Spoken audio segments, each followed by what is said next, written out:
ఈరోజు టిఫిన్ చపాతి.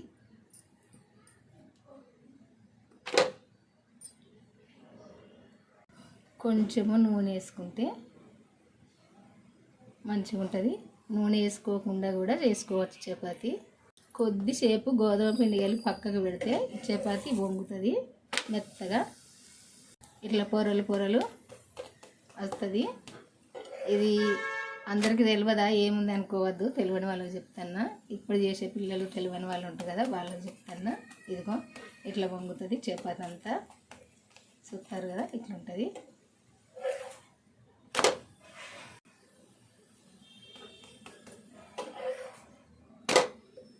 ఇట్లా కాలినప్పుడు చపాతి మంచిగా ఉంటుంది. అన్ని సైడ్లు కూడా ఇట్లా కాలాలి.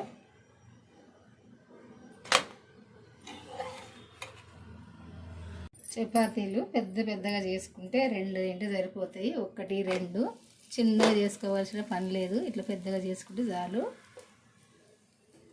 1 లేకుంటే 2, తినే వాళ్ళైతే 2, లేకుంటే 1 సరిపోద్ది. ఇట్లా వంగాల చపాతి అంతా. చూసారు కదా,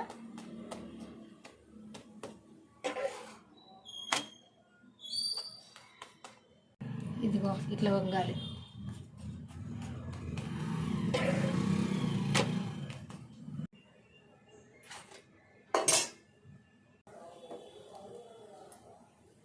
చపాతీలు ఇంత పెద్దగా చేసుకోవాలి. 1 సరిపోద్ది. చపాతీ చేయడం అయితే అయిపోయిందండి. చపాతీ కనుక మీకు నచ్చితే ఒక లైక్ చేసి మన ఛానల్ సబ్స్క్రైబ్ చేసుకొని మన వంటలైతే మన ఛానల్కి వెళ్ళి వీడియోలు చూడండి. చివరి దాకా చూస్తే తెలుస్తుంది ఎట్లా వండుకోవాలన్నది. అంటే కొందరు ఒక రకంగా వండుకుంటారు కదా, అందరూ ఒక రకంగా వండుకోరు కదా. టేస్ట్ అయితే సూపర్గా ఉంటుంది. నేను వండినట్టు వండితేనైతే మీకు నచ్చితే కనుక ఒక్కసారి వండుకొని చూడండి, ఎట్లుంటుంది అన్నది తెలుస్తుంది. ఈరోజు చపాతీ అయితే ఇప్పుడు అయిపోయింది.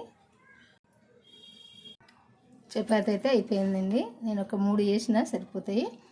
ఇంకా మన ఛానల్ అయితే సబ్స్క్రైబ్ చేసుకుని వాళ్ళు ఉంటే చేసుకోండి. మళ్ళీ చెప్తానని అనుకోకండి. మీకు తెలిసిన వాళ్ళకైతే మన వంటలు అయితే షేర్ చేయండి. బెల్ అయితే నొక్కుకోండి.